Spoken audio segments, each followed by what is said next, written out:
जय हिंद दोस्तों रूस पर मोदी सरकार के रुख से खफा अमेरिका, क्वाड में भारत का ऑप्शन बनेगा दक्षिण कोरिया और सुरक्षा बलों को बड़ी कामयाबी, पकड़ा गया हाइब्रिड आतंकवादी। वहीं नए आर्मी चीफ मनोज पांडे ने बताई फ्यूचर की रणनीति। तो आइए जानते हैं इनके बारे में डिटेल में। दोस्तों, यूक्रेन पर रूस के भीषण हमले के बीच भारत और अमेरिका के रिश्तों में पिछले दिनों तनाव देखने को मिला है। भारत के दौरे पर आए अमेरिकी ऑफिसर दलीप सिंह ने मोदी सरकार को धमकी तक दे डाली। अमेरिकी राष्ट्रपति जो बाइडेन ने भी पिछले दिनों भारत को सुना दिया। रूस को लेकर भारत अमेरिका संबंधों में तनाव और नई दिल्ली मॉस्को की दोस्ती को देखते हुए अब क्वाड में दक्षिण कोरिया को लेकर चर्चा तेज हो गई है और स्पेशलिस्ट का कहना है कि दक्षिण कोरिया क्वाड में भारत के ऑप्शन के रूप में सामने आ सकता है।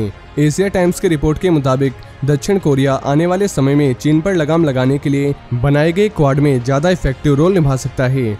दोस्तों, यूक्रेन में चल रही खूनी जंग के बीच दक्षिण कोरिया में नए राष्ट्रपति यून सुक योल आ रहे हैं और ये हिंद प्रशांत क्षेत्र में दक्षिण कोरिया के रुख में बदलाव कर सकते हैं। उधर भारत लगातार रूस के साथ अच्छे रिश्ते बनाए रखने पर जोर दे रहा है। इससे क्वाड के अंदर ही दो राय हो गई है। अमेरिका के बाइडेन प्रशासन ने पीएम मोदी, जयशंकर समेत कई नेताओं के साथ मुलाकात के बाद भारत को रूस के साथ संबंधों को लेकर वार्निंग दी है। उसने कहा है कि इससे रूस के खिलाफ अमेरिका और पश्चिमी देशों की ओर से लगाए गए प्रतिबंध यानी सैंक्शंस कमजोर हो जाएंगे।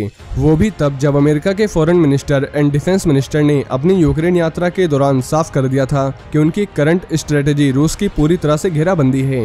दोस्तों, भारत ने साफ कह दिया है कि अमेरिका के साथ दोस्ती जरूरी है, लेकिन वह रूस को नहीं छोड़ सकता। इससे नाराज बाइडेन ने भारत के ह्यूमन राइट्स और डेमोक्रेसी को लेकर निशाना साधा था और दक्षिण कोरिया के नए राष्ट्रपति यून ने ऐलान किया है कि उनका देश एक्सपेंडेड क्वाड का मेंबर बनने के लिए तैयार है।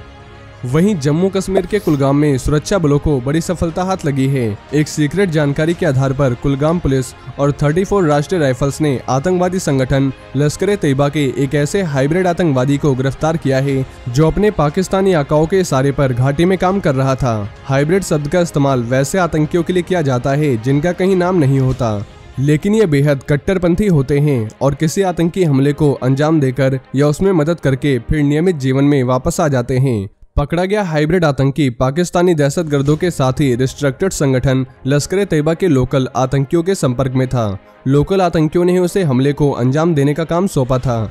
हाइब्रिड आतंकी का काम दूसरे आतंकवादियों को आश्रय, रसद और दूसरी सहायता उपलब्ध कराना भी होता है। इस आतंकी पर कुलगाम जिले में अपने साथियों को हथियार, आर्म्स एंड एम्युनिशन और विस्फोटक सामान मुहैया कराने की जिम्मेदारी थी।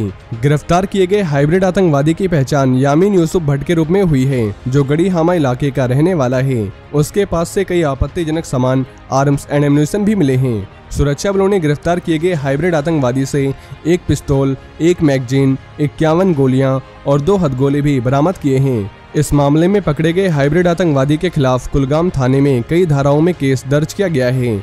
अब पुलिस भी इस मामले की जांच में जुट गई है। हाइब्रिड आतंकवादी की गिरफ्तारी कुलगाम पुलिस के लिए भी एक बड़ी उपलब्धि मानी जा रही है, क्योंकि आरोपी आतंकवादी जिले की जियोग्राफिकल स्थिति को अच्छी तरह से जानता था और ये पीओके के आतंकवादियों के संपर्क में था, साथ ही उनके कमांड और मार्गदर्शन में काम कर रहा था। वहीं कार्यभार संभालने के एक दिन बाद आर्मी चीफ ने मीडिया के सामने सेना के आधुनिकीकरण और फ्यूचर की स्ट्रेटेजी को लेकर चर्चा की है। उन्होंने बताया कि उनकी सबसे पहली प्राथमिकता रणनीतिक तैयारियों के हाई स्टैंडर्ड्स को सुनिश्चित करना होगा, जिससे कि आने वाली चुनौतियों से निपटा जा सके। साथ ही उन्होंने बताया, हमारा जोर मिलिट्री फील्ड में आत्मनिर्भरता और आधुनिकीकरण पर होगा।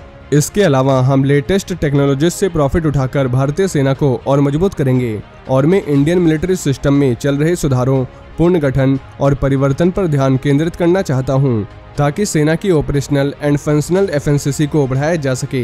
इंटर सर्विस कोलैबोरेशन बढ़ाना भी हमारे मेन टारगेट्स में से एक होगा। Army chief general Manoj Pandey ने बताया कि जियोपॉलिटिकल स्थिति तेजी से बदल रही है और हमारे सामने कई चुनौतियां हैं। भारतीय सेना का कर्तव्य है कि वे सभी सहयोगी सेवाओं के साथ कोऑर्डिनेशन में किसी भी चुनौती से निपटने के लिए तैयार रहे। पांडे ने बताया कि मेरे लिए गर्व की बात है कि मुझे थल सेना की नेतृत्व का दायित्व सौंपा गया है, जिसे मैं पूरी विनम्रता से स्वीकार करता हूं। भारतीय सेना का एक गौरवशाली इतिहास रहा है, जिसने देश की सुरक्षा और अखंडता को कायम रखने के कार्य में बखूबी काम किया है। तो दोस्तों, ये थे आज के कुछ बड़े डिफेंस अपडेट। इसके अलावा अगर आप भारतीय सेना से जुड़ी ऐसी और भी जानकारी जानना चाहते हैं तो आपको हमारे दूसरे चैनल डिफेंस एनालिसिस पे मिल जाएगी, जिसकी लिंक आपको नीचे डिस्क्रिप्शन में मिल जाएगी। और ये जानकारी अगर आपको पसंद आई हो तो वीडियो को ज़्यादा से ज़्यादा शेयर करें और चैनल को सब्सक्राइब करना न भूलें। जय हिंद, जय भारत।